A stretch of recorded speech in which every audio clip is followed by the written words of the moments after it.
ایک ایسی دنیا جہاں ملکوں کی سرحدیں قلم سے نہیں بلکہ بارود اور خون سے کھینچی جا رہی ہوں۔ وہ باتیں جو اب تک صرف پرانی گرد آلود کتابوں میں دبی ہوئی تھیں، آج اچانک ہماری نیوز ہیڈ لائنز بن کر سامنے آ گئی ہیں۔ کیا یہ سب بس ایک اتفاق ہے کہ جب پوری دنیا ایٹمی جنگ کے خوف میں مبتلا ہے، تب کچھ خفیہ طاقتیں ہزاروں سال پرانے گریٹر اسرائیل کے ادھورے خواب کو پورا کرنے کے لیے مہریں سیٹ کر رہی ہیں؟ آج کی اس ویڈیو میں ہم اس خاموش طوفان کی دہیں کھولیں گے جو دریائے نیل سے فرات تک اٹھ رہا ہے، اور وہ سوال جو شاید ہم میں سے ہر کسی کو پریشان کر دے گا کہ جب یہ آگ ہمارے پڑوس تک پہنچے گی، کیا ہم خود کو بچا پائیں گے؟ اس واقعے کی جڑیں 2500 سال پیچھے بیبیلون کے اس دور سے ملتی ہیں جہاں کبھی بخت نصر کا خوف بولتا تھا۔ اس نے یروشلم کی اینٹ سے اینٹ بجا دی تھی، ہیکل سلیمانی کو مسمار کیا اور پورے شہر کو آگ کے ڈھیر میں بدل دیا۔ اس کا حکم تھا، مجھے ایک بھی بندہ یہاں زندہ نظر نہ آئے۔ ہزاروں کو قتل کیا گیا اور جو بچ گئے انہیں زنجیروں میں جکڑ کر غلام بنا لیا گیا۔ ان قیدیوں میں اللہ کے جلیل القدر نبی حضرت دانیال علیہ السلام بھی شامل تھے۔ تاریخ اسے بابل کی قید کہتی ہے۔ پھر ایک رات کچھ ایسا ہوا جس نے اس طاقتور بادشاہ کی نیندیں اڑا دیں۔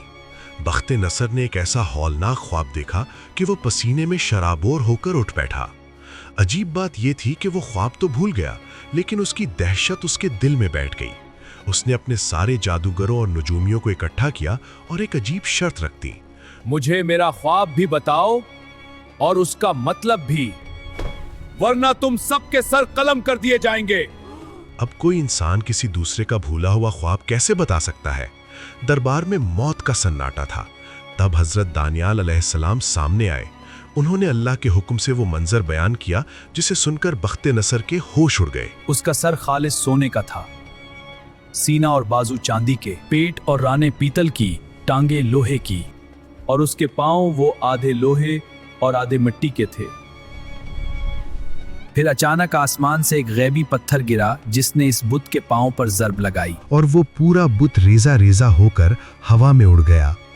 پھر وہ پتھر دیکھتے ہی دیکھتے ایک بہت بڑا پہاڑ بن گیا جس نے پوری زمین کو اپنی لپیٹ میں لے لیا۔ بخت نصر چیخ اٹھا، بالکل یہی دیکھا تھا میں نے، پر اس کا مطلب کیا ہے؟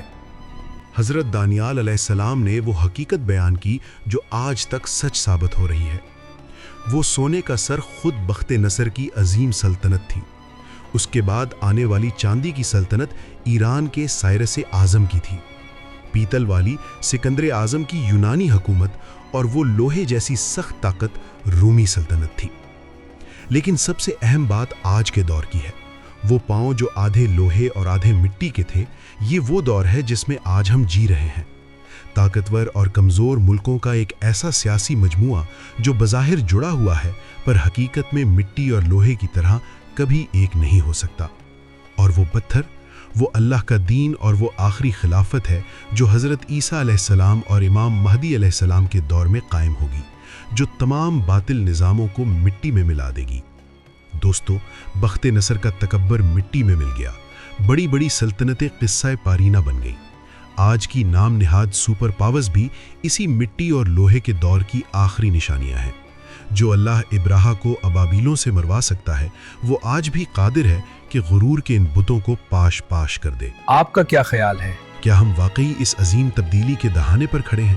کیا امام مہدی علیہ السلام کی آمد کا وقت قریب آ چکا ہے؟